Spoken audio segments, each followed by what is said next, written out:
Ok, bueno, gracias por venir. Creo que es un placer para todo el mundo poder tener aquí a Steve Wozniak. I would like to start, you know, there has been a lot of controversy about the new iPhone. It will start being sold in Spain in 3 days, the iPhone 4. I have an iPhone 3G, so I think the best way is to make, you know, a quick demonstration. I'm very happy. Let me give you a phone call. I hope it works. We'll see.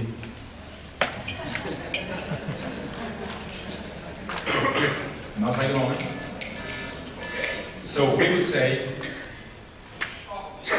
okay. So finally, I think there is no need to mention the problems of iPhone 4. We just make a phone call and probably it works in front of everyone. Would you recommend people to buy it right away? I would recommend you to buy it for a lot of reasons, but I've never had a call drop. So you have to be in a very special situation to ever see a problem. Okay, I think that's the best advice. Okay, we'll divide this conference, if you feel comfortable with that, in 3 main blocks. The creation of Apple, your current jobs, and finally, your point of view of the future of technology innovation. Sounds good. Okay, so let's start. You are in front, Steve, you're in front of more than 600 potential entrepreneurs.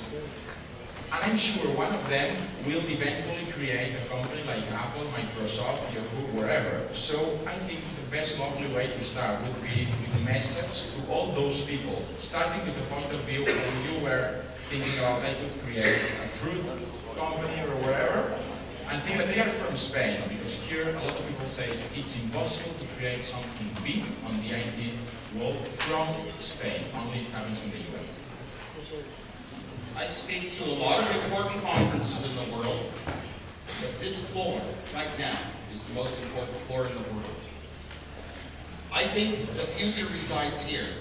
I go back, all of the things that Steve Jobs and I were able to do and wanted to do, the motivation, the drive that we had came from when we were this age, doing this sort of thing, hanging out with our little technical knowledge, sharing ideas with other people. So I think without that, we wouldn't have had the whole revolution we've had. Look at the companies that have really come out of nowhere and changed things. Apple Computer, Google, Yahoo, you know, Facebook, they all came from young people, basically just out of college, looking for some way to put their technical talents to use and believing that it had a role, even when it looked like it was only going to be a little bit of money. Even when the large established companies said, no, this is not going to be a valuable thing, it's going nowhere, we still believed that what we were doing was good. We believed it would be a revolution, everyone would be using our products. So that's what I see when I tour out here. I see a lot of that start. You know, the future is always with the young people, what they're doing and thinking. And we're going to, you know, so who knows what it is? You can't predict the future. Somebody comes up with an idea, a lot of other people don't see it, and it happens. So the message would be anyone from Campus Party can create the next Apple. Steve Jobs and I, when we started Apple, we were in our young 20s. We had no money, no savings accounts, no bank accounts, no rich relatives, no place to get any money. We had no business experience. We had no business courses in college. All we had was some good common sense and abilities to make technology. It can happen for anyone. You've got to believe in yourself, even when the first step, based on having very little money, is very tiny. Make it a good step. Maybe it won't make you enough money to live on, but it may give you the ideas and the power to get a little more money to do the next step, and the next step, and you grow over time.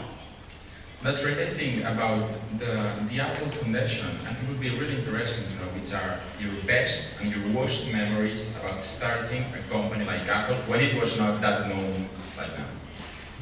The best memory for me of starting Apple was, it was the fun thing in my life. I had decided when I was very young that computers, when I could never get near a computer, never hoped to see one in my life, never hoped to work on one, it just became the passion. It was in my heart. I wanted to work on computers, and now I just got to do what I love to do, And along came Steve Jobs, and he said, let's make some money off of it. Let's sell these things. And he was more the businessman, and it amounted to a lot of money, but that wasn't the intent. The original intent was young and idealistic, doing some good for the world. So, felt very good that because our product was better than the others anyone else was doing for a personal computer idea back then. Worst memories, I have to think, I didn't have very many bad memories throughout Apple. Probably the fact that I worked for a great company. Hewlett-Packard was an engineer's company for engineers. I believed in being an engineer for the rest of my life. Designing hardware, writing software, never moving up the organization chart, never being a manager. I loved making things so much, I would never leave Hewlett-Packard.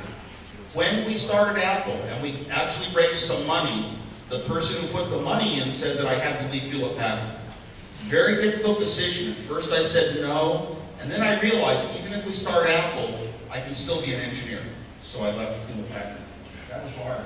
That was a good idea, by the way.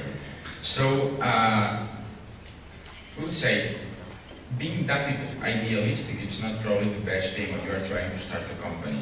So I think one message, what good message you would try to transmit to all of us would be, what did people told you when you were starting Apple, especially in those years which Apple was not that known. So you were starting an idealistic company with no money, no background, just trying to change the world. We had a mix of talents. Steve Jobs brought in a lot of enthusiasm to have a great company, to really change the world, to take the world forward, and not just stay in place. So it was a good combination. I had great technical abilities. I think the important thing is when you start a company, realize what your own skills are, and realize that some other skills are going to be needed to achieve what you want. So, in other words, I sat back and said, look, to start this company, I will be an engineer. I know I can guarantee that I do great engineering. I will not try to tell marketing what color to make products or what size the box should be. I'm not going to get into other people's categories and tell them what they know because they've been doing it for 10 years. I'm going to do what I do well. My role in the company. That's great. And from your role in the company, I think it would be great to switch to your current life. Okay? Probably we can start with a common question a lot of people ask me to ask you. Do you consider yourself an Apple fanboy? Apple fanboy is a term that's applied to people who will only see good in Apple products, and they see bad in every other product without even trying them, without comparing features. They will exaggerate the pluses and the minuses. Every product has pluses and minuses, but the Apple fanboys are a bit like religious zealots. And I think of the idea, if I went to church every day and sang the same songs as everyone else and said the same words as everyone else, I would feel like a follower, not a leader. So I think of the Apple fanboy stuff as being a bit like a church. You have to belong to our religion or you're no good. And I oppose that. I love my Apple products. I love the good products. But I'll speak well about even other products when they are good as well. And I don't like the idea of only standing up for only Apple can do good. No, a lot of other companies can also. One of the things that impressed me a lot when I first met you a couple of days ago was that you were not